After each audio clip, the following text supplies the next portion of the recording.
Dans la prochaine vidéo, on va voir comment déclencher des animations, pas par CSS cette fois-ci, mais uniquement par JavaScript pour avoir accès à certaines fonctionnalités plus complexes à faire en CSS. Donc, vous voyez qu'ici, j'ai ma page web avec plusieurs paragraphes ici. Et là, si par animation, j'aurais pu leur mettre chacun une classe différente avec un délai pour faire apparaître celle en premier, celle en deuxième, etc. Sauf que si je veux faire ça, il faut que je sache exactement combien j'ai de paragraphes, puis je dois faire une classe différente avec un délai pour chacun. Ça commence à être un peu compliqué. Donc l'avantage avec JavaScript, c'est qu'on peut utiliser un compteur qui va nous permettre de générer un délai pour chacun. Donc, je suis ici. J'ai sélectionné mes paragraphes. Donc, mes blocs, là, je leur ai mis une div avec une classe paragraphe. J'ai sélectionné tout sur ma page. Et là, ce que j'aimerais faire, c'est utiliser une boucle for ou un for each. Les deux vont faire l'affaire. Paragraphe for each. Je vais mettre ma fonction comme ça. Et je vais mettre un paragraphe à la fois et l'index. Donc la fonction for each, on se rappelle que pour chaque passage dans ma liste de tous mes paragraphes, je récupère un élément à la fois, puis j'ai accès aussi à la position, où est-ce qu'on est rendu dans la boucle. Donc c'est un peu l'équivalent de la variable i dans un boucle for. Ensuite, ce que j'aimerais faire, c'est utiliser une fonction qui va s'appeler animate. Donc animate s'applique sur tous les éléments HTML, graph.animate. Et animate prend deux paramètres, un tableau, puis des options, un objet avec des options. Le tableau, ça va être toutes les propriétés qui nous intéressent. Par exemple, si je pourrais dire opacité 0. Puis ensuite, j'aimerais passer à opacité. Puis entre les deux, je pourrais mettre toutes les clés d'animation, un peu comme on a fait avec les keyframes ici. Donc, je pourrais les placer dans l'ordre qui m'intéresse. Ensuite, le deuxième paramètre après le tableau, c'est un objet. Ça. Puis l'objet, ben là, il va contenir toutes les propriétés d'animation. On va avoir duration. Là, je peux mettre 2000. Je peux mettre pour 2000 millisecondes. Je peux mettre aussi ah oui, c'est que j'aimerais à ce moment-là. En fait, si je teste juste ça comme ça, on va tester. Ce qui va arriver, c'est que si je rafraîchis ma page, tous mes blocs vont apparaître de 0 à 1 d'opacité pendant 2 secondes. Mais ils vont tous apparaître en même temps. Ensuite, la petite magie ici, c'est si j'utilise un délai.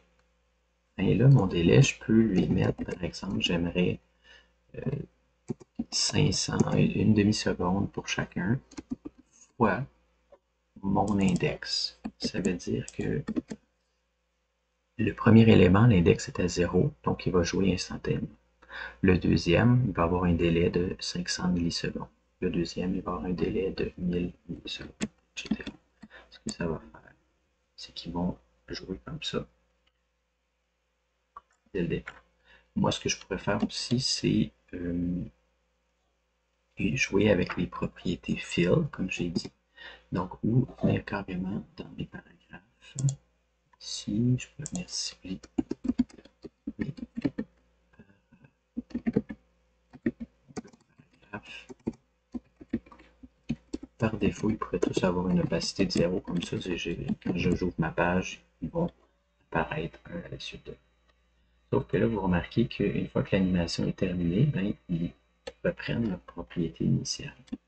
Donc, sur le même principe qu'on avait utilisé avec le CSS, ben, on va avoir besoin du fill mode, c'est soit backward ou forward ou both.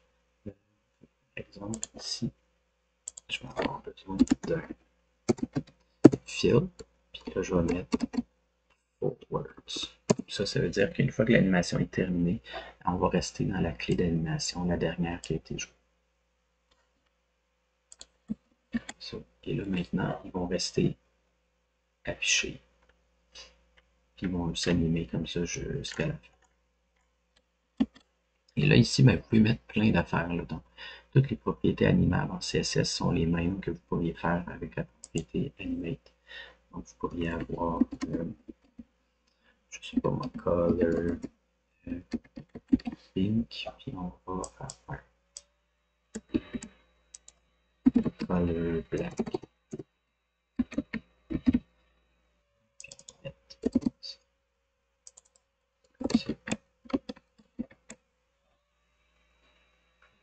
Passer d'une couleur à l'autre.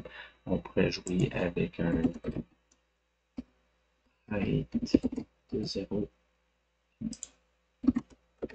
height auto sur en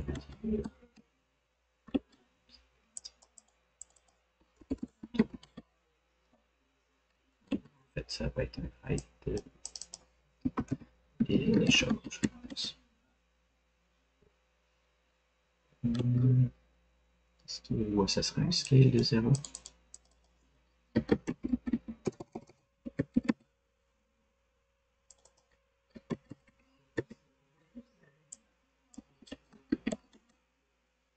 Je peux les faire apparaître de cette manière-là. Si je voulais jouer avec le height, probablement qu'il faudrait que je vienne jouer avec aussi l'overflow en premier. Fait que, par exemple, ici, il faudrait que j'ai un overflow hidden. Puis ensuite, où est-ce que j'ai mis ça? Ici. Je pourrais jouer avec le height.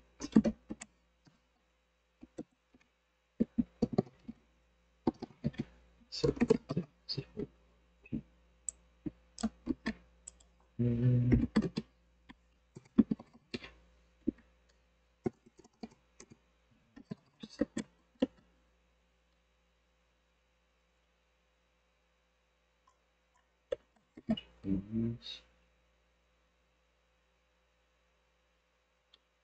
ouais, le height, il joue pas très bien avec tout le reste. Il faudrait que je vienne le retravailler, celui-là.